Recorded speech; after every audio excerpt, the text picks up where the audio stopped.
Welcome to the Registry Insider. I'm Bill Seifarth, CEO and Executive Director for the National Registry of EMTs. And on today's episode, we're talking about AEMT accreditation from a program director's perspective. So joining me for today's episode are two program directors, one from North Carolina, one from South Carolina. I have Mike Belcher as well as Benji. I almost called you Benjamin, but Benji McCollum. So Benji and Mike, thanks for joining me. Thank you.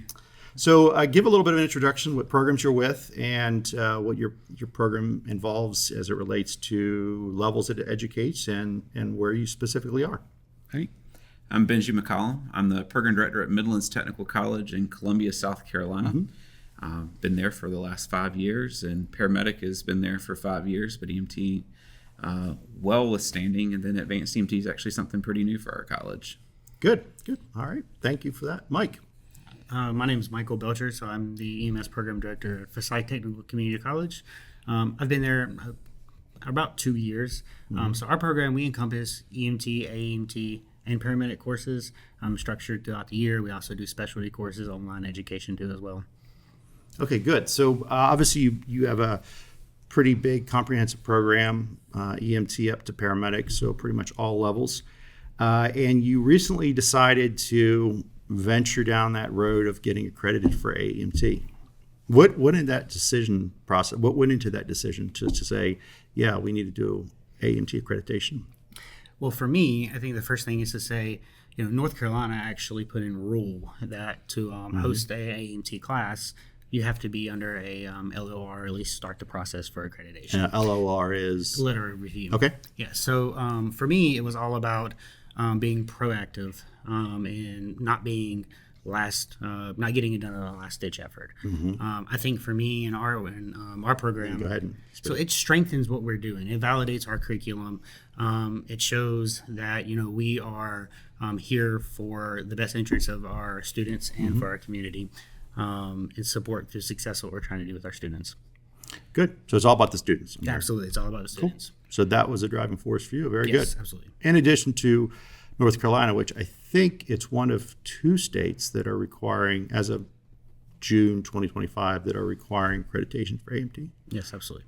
All right, good. How about you, Benji? What was the motivating factor? So for us, it's not a level of forced accreditation or regulated accreditation. We decided that Advanced EMT was something our stakeholders had started expressing an interest in, and over the last, we just offered our first cohort in 2024 for Advanced EMT. And when COA started talking about accreditation coming out, we immediately surveyed our stakeholders that were on our paramedic advisory committee and our local employers and asking them, is this something that you would like to see us jump through? If we were to pursue that, would you support it? And overwhelmingly, our stakeholders came back and said, we want you to do this if this is something that's available.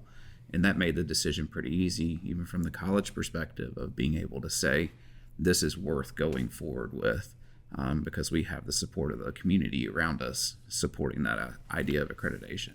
Very good. So your community kind of had a demand. And you know what? I always say, when you call 911, it's the public you're serving, and they expect the best, and they deserve the best. So good. I'm glad to see they were able to speak up for that.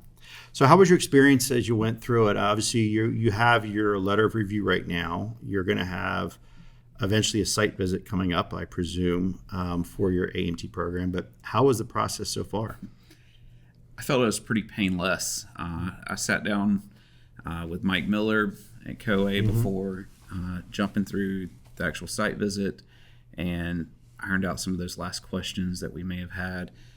We already have the existing paramedic program, so we found that we were already doing a lot of the things that the accreditation for Advanced EMT would have required, other than we have to have a site visit.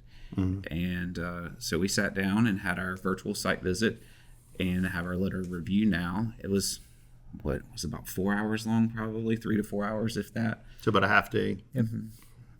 How about you, Mike? So I want to emphasize something that Benji said. So I think that, like for us, it's something we were already doing for our paramedic program. So I think that if you're building your AEMT program to mirror your same processes as you are with paramedic, it's a seamless transition.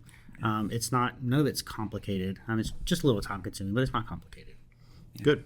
And it seems like you have your physical resources, your human resources, your financial resources in place. Yep. And you have your quote unquote checklists and your processes and kind of that culture within your organization. So just a matter of assembling everything from here and submitting at that point. Absolutely. Yeah. Good. What advice would you have for individuals who might be looking into going down this path? For me, the first thing is preparation. I think Yeah. it starts with your paramedic program. Something that we try to do is we try to mirror the structure of our EMT classes, our AEMT classes, and our paramedic classes to kind of be the same. The educational content is different, but all the evaluation processes, everything behind the programs are the same. To me, it's all about preparation. If you're prepping and you're creating your stuff to kind of be the same and to mirror each other, it's really a seamless transition. Excellent. Yeah, I could echo the same of whatever you're doing in your paramedic program that's meeting that standard reflected into your advanced EMT program. And the other kind of tip is don't let it overwhelm you. That the folks at COA are more than willing to work with you and help you figure out some strategies to meet those standards, as well as other program directors out there. I mean, we just happen to be the first two to jump through the hoop of it. And I'm sure that anybody in your community would tell you the same thing, that we're here to help you if there's something we can do to help you get through the process. And if you want to remind everyone what programs you're with so they can get in touch with you. I'm at Midlands Technical College in Columbia, South Carolina. Forsyth Technical Community College in King, North Carolina. And I'll emphasize that collaboration. I think it's very important to have people that you can call on and ask questions. And just want to second what he said. COA is great. I have many a times sent Mike Miller an email, phone call. He is always great, very receptive, and very willing to give feedback. Excellent.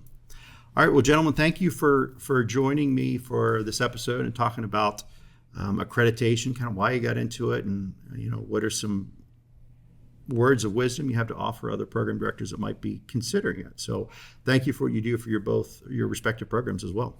Excellent. Thank you for having us. Sure. Glad to.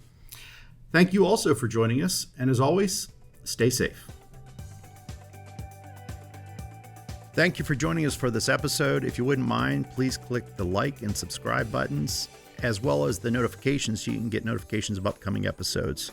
Also, for the latest and greatest happenings of the National Registry, feel free to go to nrmt.org. Thank you very much. And again, stay safe.